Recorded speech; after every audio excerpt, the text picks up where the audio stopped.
ኮሜንቶቹንም እያየው ነበረ። ቪዲዮዎቹን በጣም ብዙ ሰው ሼር እያደረገልኝ ነበርና ያልገባችሁ ነገር አለ። ያልገባችሁ ነገር ምንድነው? እኔ የምሰጠው ከሰራውት ላይ ነው። የራሴን ገንዘብ ነው የምሰጠው። የሰራውት የማንም እጅ የለበትም። ከማንም አልሰበሰብኩም። ማንም ስጥ ብሎ አልሰጠኝም። የትኛውም ተቋም ግለሰብ አልሰጠኝም። ከራሴ ከሚያስፈልገኝ ነገር ላይ ለወገኖቼ መርዳት ማካፈል አለብኝ ከሚል ነው። ዝም ብዬ ማየት የለብኝም፣ ዝም ብዬ ማለፍ የለብኝም ብዬ ነው የምሰጠው።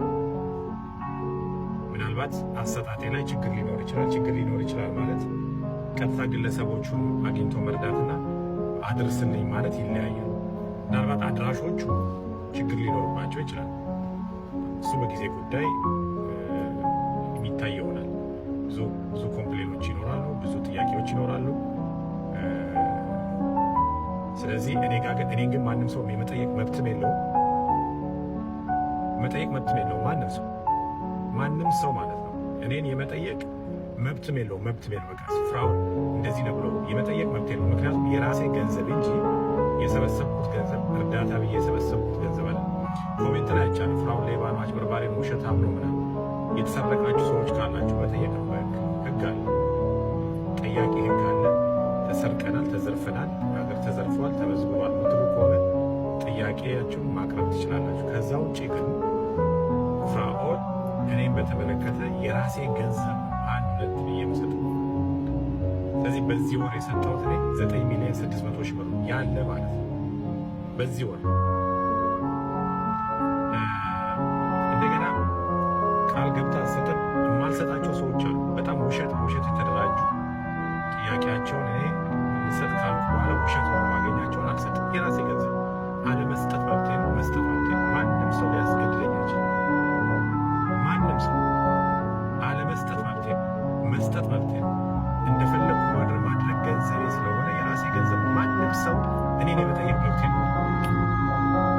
ማንም ሰው ከዛ ውጪ አድርሱ ተብሎ ገንዘብ ያነሰባቸው የተቆራረጠባቸው ሰዎች አሉ፣ ይኖራሉ። የታዘብኳቸው ያለዩዋቸው ነገሮች አሉ። ትቼ በዝምታ ያለፍኳቸው ነገሮች አሉ። ገንዘብ በትክክል ያልደረሳቸው ሰዎች አሉ። ለእኔም ጥያቄ ለእኔም የነገሩኝ ሰዎች አሉ። እኔንም እንደዚህ የላክልኝ ይሄ ነው የደረሰኝ ይሄ ነው ያሉኝ ሰዎች አሉ።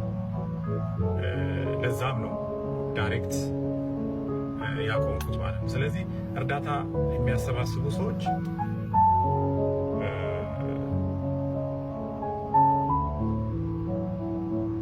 የገቢ ምንጫቸው እርዳታ፣ ሌላ የገቢ ምንጭ የላቸው።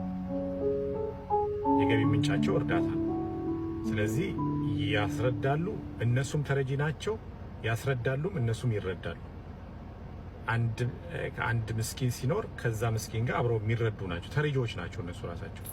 በአምላኬ ክንድ ላይ ተደግፌ በእርሱ ደግነት አምናን አልፌ ዘንድሮ ኃይሎ ጌታን ታምኜ ላከብረው በቃው ሁሉንም ትቼ በሕይወቴ በኑሮዬ ጣልቃ የገባ